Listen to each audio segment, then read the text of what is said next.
muntik na ako mamatay noon. Tapos yung buti na lang na nakumpine ako dun sa Bagyo. Tapos yun ginapos ako, 4 kong kamay ginapos. Gusto kong tumae, hindi ako matay. Ginapos ako, kahirap magsalita. Itingin na sa akin yun, balo na daw ako noon. Kaya pinatunayan ko, ginapos ako, inihi ko sa short ko, sobrang galit ko Hindi naman ako baliw sabi ko gano'n sa sarili ko. Sige, baliw pala ako hindi baligtad mundo. Sabi ko, inihi ko gano'n Tinakay ko sa short ko Tapos ngayon, namumblema sila ngayon. Nakukulkul na yung ulo nila ngayon, kakaisip kung baliw ba ako hindi. Kaya mas maganda maging baliw na lang Hindi para marami pa akong nauuto. Hindi ganoon. Sinasabihan mo nga para gumaling Tapos sabi mo, mas maganda baliw. Hindi Gurud yun nabaliw na ako Ayun, gumaling ka na. Ngayon, gumaling na ako. Kaya nakasama ka na sa team. Ipaliwanag ko lang naman to. Nakasama ka na sa team? Team Sarwakwak.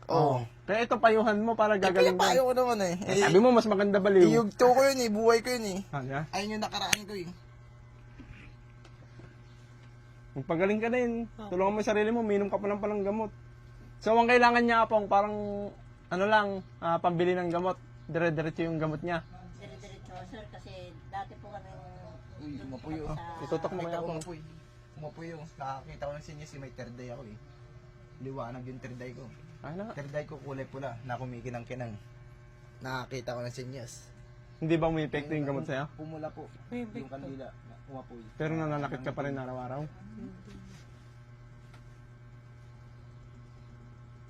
Ito, sinyas ito.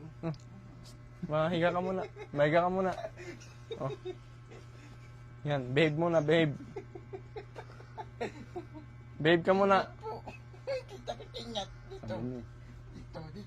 Tayo ka muna doon, tayo ka muna. Tayo ka muna doon.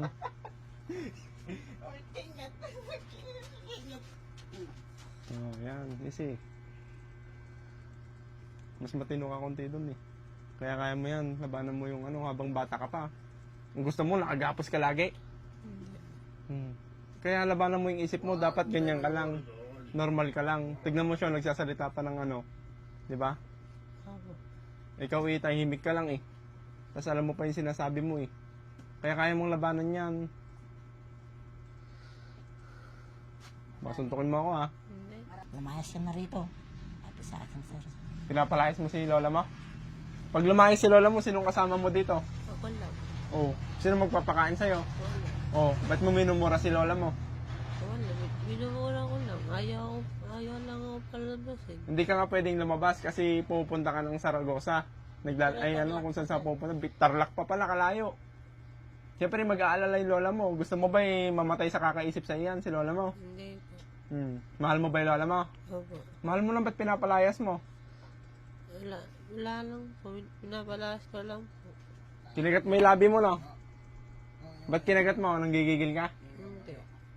Pinarusahan ako nito. Ano? Pinarusahan ako. Pinarusahan ka ng? Papa Jesus. Pinarusahan ka niya? Kaya magpagaling ka, no?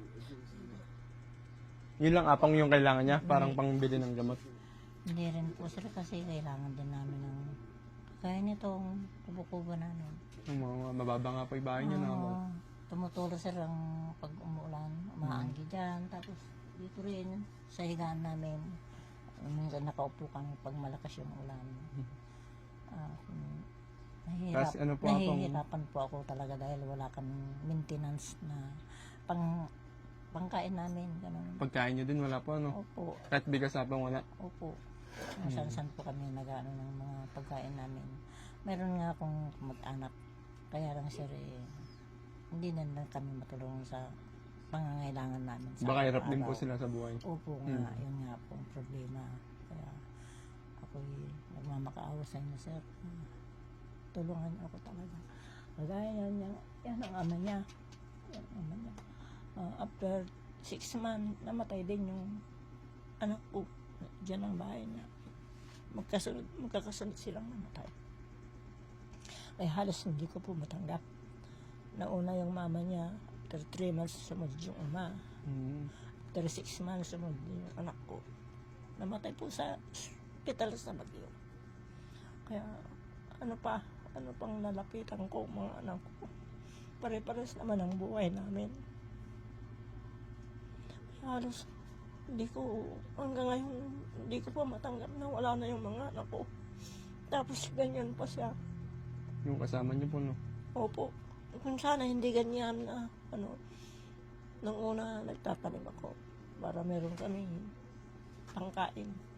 Pero ngayon hindi ko na po kaya talaga dahil May edad na din po. nahihilo ako sa kahit yung mga tuhod ko. Kaya hirap na hirap po ako. Kaya nga sabi ko, gusto ko ng dahil lalo na sabi niyo, doon na ako kay Daddy Frankie, magpaampun na ako doon. Oo. Labang mga sa loob ko, kung sakaling makausap ka ni Daddy Frankie, ibibigay kita kasi hindi ko na kaya, sir. Hindi ko na kaya talaga. Awawa siya, ako'y nawala. Kasi mga pinsan niya, wala namang gustong kumuha sa kanya kasi ganyan nga ugali niya. Kawawa lang siya, sir. Pag wala na ako. Kaya gusto ko rin siya na may makakuha sa kanya. Kasi wala na akong anak, isa na lang. Dahil wala naman na, ayan ang papa niya. Tapos ganyan naman siya, mapagmura. Tapos ako pagsasabihan niya na, baka isampal ko sa'yo ito. Lahat kahapon talagang tinitiis ko lahat ng mga pinagsasabi niya sa akin. Gusto ko lang ayaw ko siyang saktan. Nagigil ako sa mga pinagsasabi niya sa akin. Kaya tiniis ko lang ang mga pinagsasabi niya.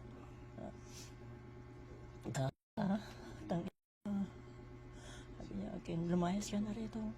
Sabi niya gano'n. Kaya sobra po, sir, ang kahirapan namin. Tingnan niyo po yan, mga ginagawa niya, sinisira. Bawat mahawakan niya, talagang sinisira niya. Ano pong gagawin ko, sir? Tulungan niyo talaga ako kasi wala na kaming pagkukulang talaga. Sana kung hindi sana ganyan, kahit paano, nakapagtrabaho rin ako dyan. Kahit mamulot-mulot ng palay. Pero halos hindi ko na po kaya, sir. Eh, nadadapa na ako dyan sa bukid pag ako'y pumupunta na. Kaya, yan. Gusto ko sana, sir, kung tulungan niyo siya. Na kahit nawala na ako, alam ko na kung sino yung kakuha. Masaya na ako kasi panatag na yung loob ko na kung kayo makakuha o kayo si Daddy Frankie, mapanatag na yung loob ko na ako'y mawawala. Hindi ko na inaalala na nandyan na lang sa lansangan. At kung may po, sir, baka mayroon pang masasamang tao na siya ikursan dahil patayin na lang siya dyan. Wala na akong talagang magagawa, sir, kung gano'n ang mangyari sa kanya kasi walang gustong kumupo sa kanya. Hirap na hirap kami, sir, talaga. Lalo ako nagme-maintenance din. Kaya sabi ko, mabuti man kunin na ako ng Panginoon para hindi na ako naghihirap. Dahil lang sa kanya, tinitibayan ko loob ko. Para hindi naman siya kawawa na ako'y pagwala na. Kaya, sir, parang awa niyo na, sir. Na kung makuha niyo na sana siya kasi kawawa ko. Lahat ng sir, bawal sa kanya, nainumin niya, iniinom niya. Paano siya gagaling?